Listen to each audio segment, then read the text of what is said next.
Namaskar, good morning, welcome to another day, another blog. Today's blog will be, anyways, different from the last one though. But I'm going to talk about 5 ऐसे चीज़ें जो आपको मदद करेंगी आपका अगला car लेने में. So if you're watching this video, please stop if you have decided to buy a car. Watch till the end and see if all your parameters are met and then you go decide and buy the car. इस video में हम लोग बात करेंगे 5 ऐसी चीज़ें जो आपको अपने ख्याल में अपने मन में रखना है and you have to evaluate those 5 parameters. My 5 parameters which I took or which you should consider before buying the car. So end तक बने रहिए, देखिए, फिर डिसाइड कीजिए. और अगर कुछ एडिशनल आपको जानना हो, क्वेश्चंस हैं, please put in the comments. Happy to answer you always. Point number 1, भाई अगर तू पहली गाड़ी ले रहा है, राइट, तेरे लिए बहुत इंपॉर्टेंट है उसका पहला जो क्राइटेरिया है मीट करना है कि नहीं गाड़ी का, राइट. पहला जो पॉइंट है तुझे ये कंसिडर करना है कि गाड़ी की सेफ्टी फीचर्स क्या हैं, बिल्ड क्वालिटी कैसा है, वेदर इट इज़ ग्लोबल एनकैप्ड और नॉट, कितने स्टार्स हैं, कितने रेटिंग्स हैं, एयरबैग्स कितने हैं, राइट. ये तेरे लिए और तेरी फैमिली के लिए बहुत इंपॉर्टेंट है. सेफ कितना गाड़ी है और आपके लिए भी. तो ये पहला पॉइंट है कि आपको कंसिडर करना है कि सेफ कितना गाड़ी है, राइट. इसका बिल्ड क्वालिटी कैसा है, वेदर उसके कितने एयरबैग्स हैं वगैरह, what ever I just said right now. Safety में आप कॉम्प्रोमाइज़ नहीं करेंगे और करना भी नहीं चाहिए, क्योंकि ये एक ऐसा पैरामीटर है जो आपको और आपकी फैमिली को सेफ रखेगा. पॉइंट नंबर 2, उस पर बात करते हैं. What is your real need to have this car और to own the car, right. What is your actual purpose to have the car, right. ऐसे भी हो सकता है कि मुझे फैमिली ट्रिप्स पे जाना है, मुझे वीकेंड ट्रिप्स करना है, या मैं बैचलर हूँ और मेरी शादी नहीं हुई है, मैं घूमना चाहता हूँ, ऑफ रोडिंग करना चाहता हूँ बहुत ज़्यादा. आई एम नॉट सेइंग कि सिर्फ बैचलर ही ऑफ रोड कर सकते हैं, सब कोई कर सकते हैं, but I am just saying, right. लोगों के वेरियस नीड्स हो सकते हैं, राइट. क्या पर्पस है आपको लेने के लिए और लेना क्यों चाहते हैं आप वो कार, आपका एक्चुअल नीड क्या है. सिटी में कम्यूट करना चाहते हैं, ऑफिस रोज़ जाना आना करना चाहते हैं, या आपका बिजनेस है कहीं और पे और and you have to travel long every day, right. 50, 70, 60 या 100 किलोमीटर आप रोज़ अप डाउन कर रहे हैं, right. Based on various needs you will have to decide on that car, right. तो पर्पस जानना बहुत ज़रूरी है आपके लिए, राइट.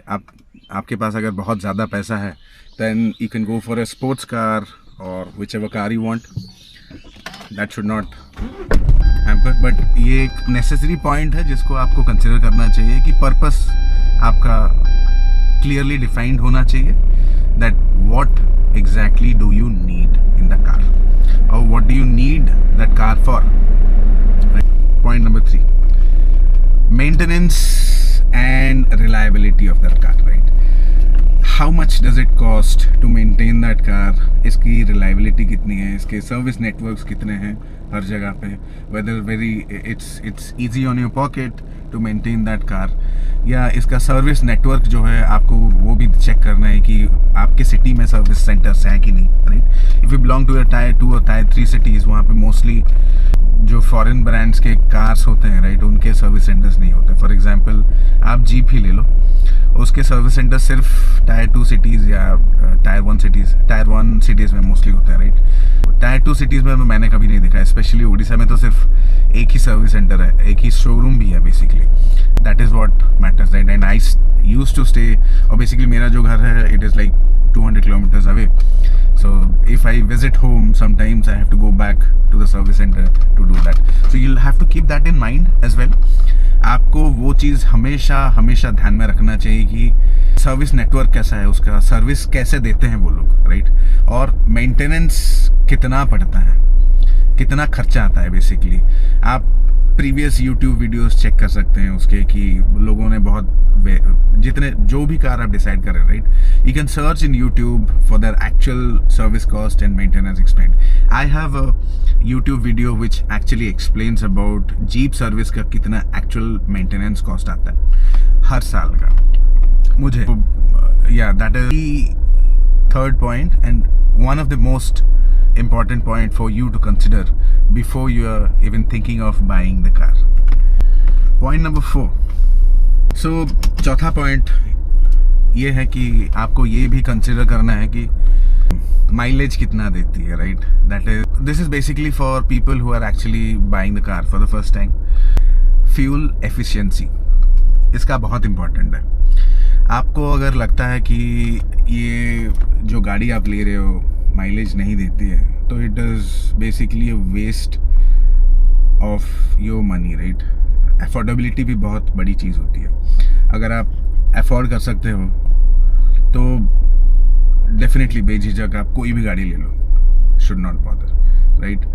जैसे just giving an example, right, Mahindra Thar का जो पेट्रोल है 2 litre petrol, and with the automatic, one of my friends got it and he had to sell it in like 7-8 months. He could not maintain that car for a very long time.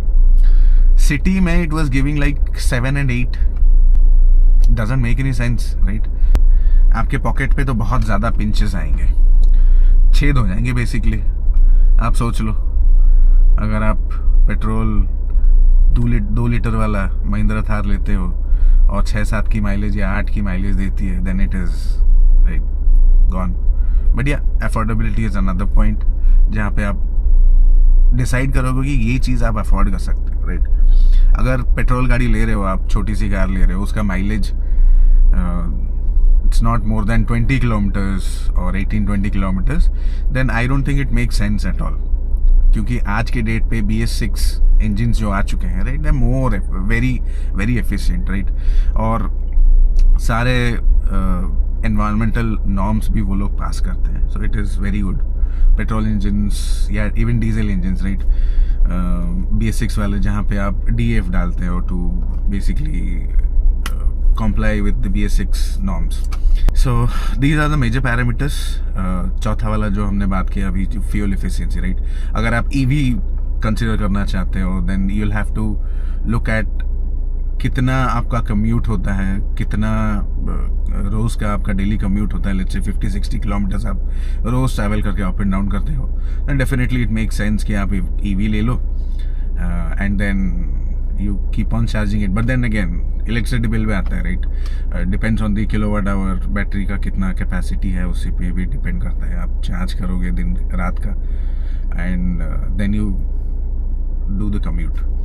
हर दिन का charge है अगर आप रोज़ का 100 kilometre बनाते हो. और ऐसा नहीं है कि मतलब there are good EVs also which again brings down that question of affordability and need, right. वो भी कंसिडर करना है आपको.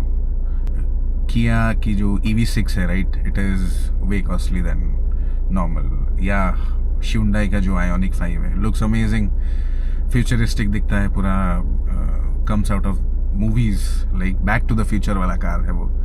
बट या अगेन कितना कॉस्ट है, मेंटेनेंस कॉस्ट कितना है, या कम्यूट का कॉस्ट कितना है, ये सारे कॉस्ट बेसिकली आपको मैनेज करने हैं. कॉस्ट आपको ऑप्टिमाइज करके आपका खुद का आपको देखना है कि whether it is actually making a sense for you two by these cars, right.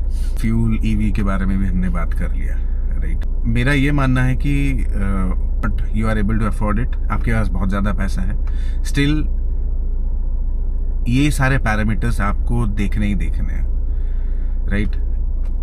अगर आप नहीं देखेंगे देन आई वुड से कि this video is not for you. मेरे हिसाब से तो देखना चाहिए, मैं देखता हूँ and I am hoping and I am assuming कि बहुत सारे हमारे भारत में देखते होंगे ये सारे parameters before even buying the car, right. आप रिसर्च करना चाहते हैं, आप रिसर्च कीजिए गूगल पे, यूट्यूब पे बहुत सारे वीडियोस आपको मिलेंगे, पैरामीटर्स क्या क्या चेक करने हैं before you win buy the car, right. पांचवा point, number 5 and the final point is comfort कैसा है गाड़ी का, स्पेस कितना है गाड़ी में, right? And whether or not it actually fits your entire family. If you have a big family of 5 or 7, then you plan accordingly. अगर आपका छोटा फैमिली है और आपको छोटी गाड़ी चाहिए, उसी हिसाब से आप प्लान करेंगे। आपका see ultimately drills down to that particular factor कि entire thing how much does it cost you, पूरा इंक्लूड करके what is that actual package. आप सिर्फ कार नहीं ले रहे हो, राइट? Car basically is a depreciating asset. आप उसी हिसाब से देखो कि आप एक कार ले रहे हो जिसका प्राइस डेप्रिशिएट हो रहा है, एनुअल कॉस्ट, मेंटेनेंस कॉस्ट, उसके सर्विस पार्ट्स, अगर कुछ खराब हो जाता है गाड़ी, and then you go to the showroom, service centre, back and forth, काफ़ी बार पार्ट्स अवेलेबल नहीं है, कहीं से मंगा रहे हैं, right? All these factors you will have to consider. ऐसा रिलायबिलिटी आपको चाहिए गाड़ी में कि वो गाड़ी रिलायबल हो, वो कंपनी रिलायबल हो, उसके सर्विस काफ़ी अच्छे हो, आपके बजट में आता हो, सर्विस मेंटेनेंस कॉस्ट ज़्यादा नहीं हो, बार बार शोरूम दौड़ना आना नहीं पड़ता हो। ये सारे फैक्टर्स आपको चेक करने हैं। उस जो कंफर्ट है वो 5th पैरामीटर है हमारा, और कंफर्ट में यही देखना है कि आपको गाड़ी कितना कंफर्ट देती है। आप बैठते हो, लॉन्ग टूर्स करते हो, राइट? लॉन्ग ट्रिप्स जब आप करते हो, how comfortable it is for you to drive and your family, for your family to sit, relax and travel with you. तो ये फैक्टर बहुत इंपॉर्टेंट है। अगर फैमिली कंप्लेन करेगी आप चैन से गाड़ी चला नहीं सकते हो भाई, आपको टेंशन हो जाएगा, ठीक है? तो आपकी फैमिली अगर चैन से सो रही है पीछे, आप खुश होके चला रहे हो, तो just imagine the amount of happiness that you get out of driving, right? और test drive is very important. आप टेस्ट ड्राइव करो। अगर कोई शोरूम आपको टेस्ट ड्राइव करने के लिए मना कर रही है, please raise a complaint with the parent OEM company, they will help you get the service, sorry the test drive. Test driving is very important for you to actually understand कि आप गाड़ी पे बैठ के कैसा महसूस कर रहे हो। First, whether your body is aligned with the car. आपको कार एक्सेप्ट कर रहा है, आप कार को एक्सेप्ट कर रहे हो। आई एम श्योर ये एक टेस्ट ड्राइव में पता नहीं चलेगा। आप 4-5 बार 10 बार भी टेस्ट ड्राइव करो उसी गाड़ी को, आप करोगे तो पता चलेगा आपको कि ये गाड़ी आपके लिए बनी है कि नहीं है। उसके बाद आप वो लो गाड़ी, और जब तक आपको वो कॉन्फिडेंस, वो महसूस नहीं आता है, वो आप मत लो, right? Don't go by the branding और द ब्रांड्स। अगर आप चाहो कोई भी गाड़ी लो, for example one of my friends is very rich, right?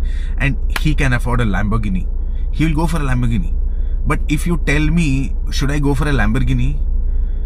I'm not talking about the money factor. I'm talking about me.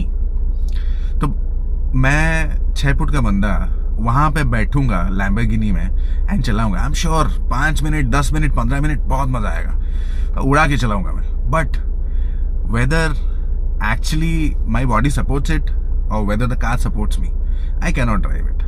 It is just a luxury that I'll have it, right?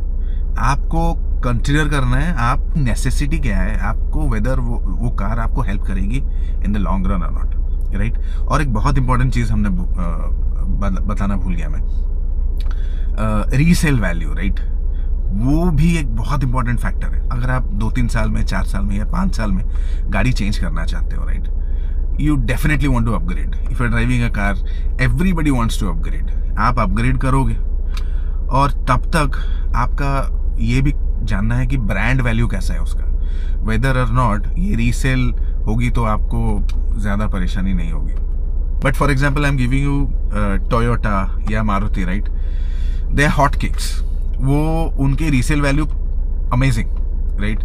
काफ़ी अच्छा value देते हैं वो लोग, go for it, no doubt. But ये जो 5 parameters है उनको कंसिडर कीजिए, उसके बाद आप कोई भी गाड़ी ले लीजिए।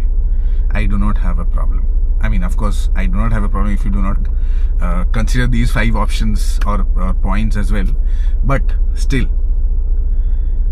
I would request you, do not buy your car before you watch this video till the end. अगर आप यहाँ तक पहुँच गए हैं मतलब you have watched it, hit that like button. All right, see you next time. Bye bye, Babaji Rocks. I hope you guys are doing great and stay safe, drive safe, wear your seat belts. Babaji Rocks. Bye bye.